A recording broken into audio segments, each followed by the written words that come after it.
ఏపీలో వాతావరణం బుధవారం వేసవిని తలపించింది. తీవ్రమైన ఎండ, ఉక్కపోత కొనసాగాయి. పగటి ఉష్ణోగ్రతలు సాధారణం కంటే 3 నుంచి 5 డిగ్రీలు ఎక్కువగా నమోదయ్యాయి. జంగమహేశ్వరపురంలో 39 డిగ్రీల గరిష్ట ఉష్ణోగ్రత నమోదైంది. అయితే ఎండ తీవ్రతకు వాతావరణ అనిశ్చితి నెలకొని సాయంత్రం పలుచోట్ల వర్షాలు కురిశాయి.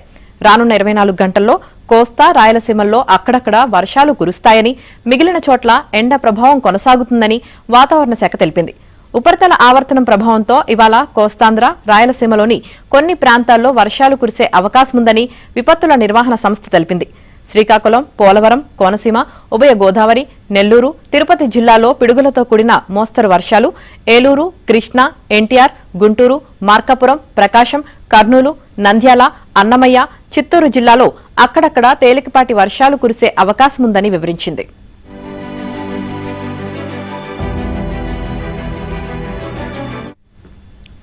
ఇక హైదరాబాద్లోని పలు ప్రాంతాల్లో నిన్న మోస్తరు వర్షం కురిసింది.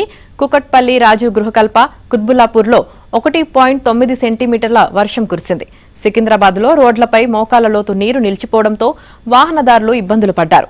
జిల్లాల్లో కూడా పలు ప్రాంతాల్లో వర్షం కురిసింది. మరో 2 రోజుల పాటు కొన్ని ప్రాంతాల్లో తేలికపాటి నుంచి మోస్తరు వర్షం కురిసే అవకాశముందని వాతావరణ విభాగం అధికారులు తెలిపారు.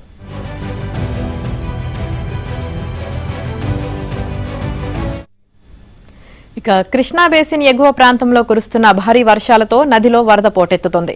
కర్ణాటకలోని ఆల్మట్టితో పాటు దిగువన ఉన్న జూరాల, శ్రీశైలం జలాశయాలకు భారీగా వరద వస్తోంది. శ్రీశైలం జలాశయానికి 2.43 లక్షల క్యూసెక్ల ప్రవాహం వస్తోంది. దీంతో జల విద్యుత్ ఉత్పత్తిని ప్రారంభించారు.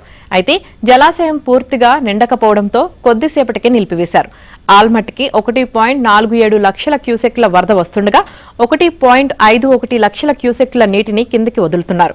నారాయణపూర్కు 1,50,464 క్యూసెక్ల ఇన్ఫ్లో వస్తుండగా అవుట్ఫ్లో 1,52,409 క్యూసెక్లుగా ఉంది. తుంగభద్ర జలాశయానికి 1,00,000 క్యూసెక్ల వరద వస్తుంది.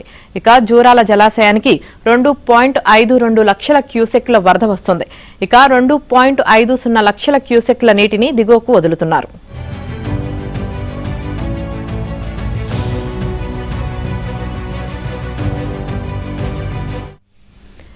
శ్రీశైలం జలాశయంలో ప్రస్తుతం 126.97 టీఎంసీల నీరు ఉంది. అటు గోదావరిలోనూ వరద స్వల్పంగా పెరిగింది. శ్రీపాద ఎల్లంపల్లికి 2,616 క్యూసెక్ల ఇన్ఫ్లో ఉండగా 12,908 క్యూసెక్లను మిడ్ మానేరుకు తరలిస్తున్నారు. ఇక శ్రీరామ్ సాగర్ ప్రాజెక్టుకు 32,821 క్యూసెక్ల వరద వస్తుంది. ఈ ప్రాజెక్టు పూర్తి సామర్థ్యం 80.5 టీఎంసీలు కాగా ప్రస్తుతం 34.17 టీఎంసీల నీటి నిల్వ ఉంది. నిజాం సాగర్ ప్రాజెక్టుకు 3,923 క్యూసెక్ల ఇన్ఫ్లో ఉంది.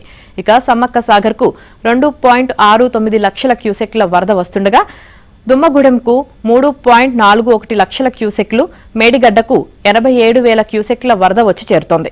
ఇక జలాశయాల్లో నీటి నిల్వ పెరుగుతుండటంతో పంటలకు నీటిని విడుదల చేసే అంశంపై చర్చించడానికి ఈఎన్సీ అధ్యక్షతన రాష్ట్ర స్థాయి నీటి విడుదల కమిటీ ఇవాళ సమావేశం కానుంది.